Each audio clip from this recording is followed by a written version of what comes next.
There's a recent video of Sachin Tendulkar on social media in which he's seen serving his mom a freshly cut mango. That video tells us so many things. It talks about a loving son, talks about an affectionate family man, talks about, of course, the greatest sports person this country has seen, and it also tells us one more thing. It talks about how simple this man is apropos of what his career has been like. Welcome, Sachin. Thank you so much. Today, as the master is on the brink of turning 50, I'm going to talk about those little things and how he goes about doing them with simplicity day in and day out. Welcome to Network 18. Given your conversion rate, I'm wondering it's only a matter of time before you get to 100. I hope there is DRS. On a lighter side. So what has been going on, what I'm sure there are thoughts going on in your mind as 50 approaches, and what is it like? I still don't feel like I'm 50, honestly speaking. I'd much rather put it differently. 25-year-old with 25 years of experience sounds better. It's been a wonderful journey. I have no complaints, no regrets. 24 years that I got a chance to play for a country has been a huge honor and a dream come true. That is all I wanted in life. I did not want to be anything else. From the age of 10, I started chasing my dream, and to be able to do that for 24 years, couldn't have asked for more. Let's talk about life post-retirement. The last 10 years. What have these last 10 years been like? From the outside, the way we've been tracking you, a few things obviously stand out. Your love for golf, which seems to be growing by the day, yes. And your penchant for driving seems to be the same. You love your cars, which we obviously get to follow on social media. Yes. And then the amount of time that you've been spending in the kitchen these days. The other day I saw you make mango kulfi and your eye for detail. And then the last thing is the kind of traveling that you're doing, exploring new places. We are getting to see different things. So what's happening? Talk about these 10 years. No, 10 years I've done whatever I felt like, to be honest, because before that, when I was playing for India, then whatever the schedule was finalized, I had to work everything around that schedule. Now I have the comfort of planning my schedule. So I do that, and then the priority is obviously the family and friends. So important family occasions, those moments I don't want to miss, because there were occasions earlier when my children's birthdays, Sarah's birthday or Arjun's birthday, I wasn't there, and there's not much I could do, so I wanted to be there, but I was in some part of the world playing for India. So I was just hoping that, when they grow up, they'll understand that I was out and missed their birthday for a reason. So number of special occasions like that. But now things are different. I'm getting more personal time, family time, and other things. Various commitments keep happening around that, and something which I've kind of always felt that I should be doing at a larger scale is, like I said, second innings of my life, I would like to bat for India. I want to continue doing that and score even more runs, by helping less privileged ones across the country. And there is so much need. So we were doing that earlier as well. But what we have done, post retirement, is we've kind of structurized that and identified certain areas, certain verticals where we would want to focus more. And the areas, three verticals are the health, education, and sports for children. So my foundation, Sachin Tendulkar Foundation, of course my name is there, but the captain of the ship is Anjali. Being a pediatrician, it helps because she thinks differently. She is extremely committed and extremely driven by this, because we all believe we have a solid team, and we all believe that we are in a position to impact lives, to impact less privileged ones, and work all around the country in these three verticals. Uh, uh, there are tribal areas where they don't have as much, and with those limited resources, life gets challenging. So how could we impact their lives? How could we give a meaning to their life? How could we not allow them to lose hope and chase their dreams, help them achieve their goals? Is what we want to do, and that is what we are trying to do.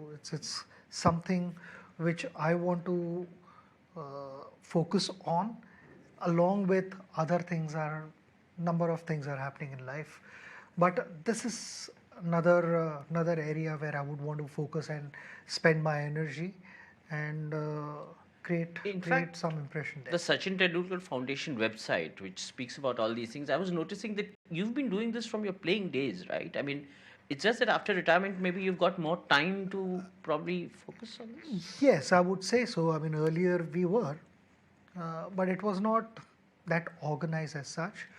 Now it's structurized, and we know our team's involvement is uh, on a very good scale.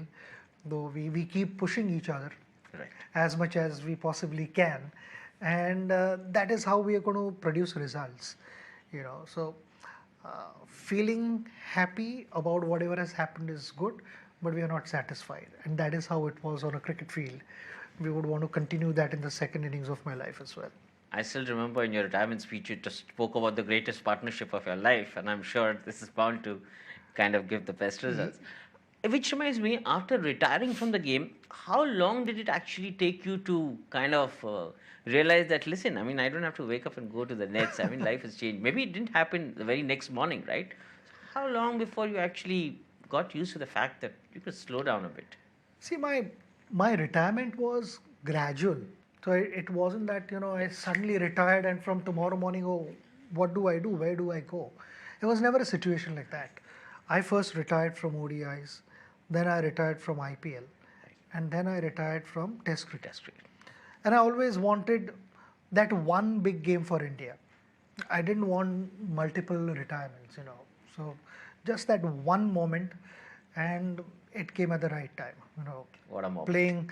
Playing a test match for India, home ground, we won the game, and that victory lap was incredible moment. So I always used to wonder how would my last experience on the field would be, and I can't thank everyone enough, because that experience is something which has 10 years down the line we're still talking about it.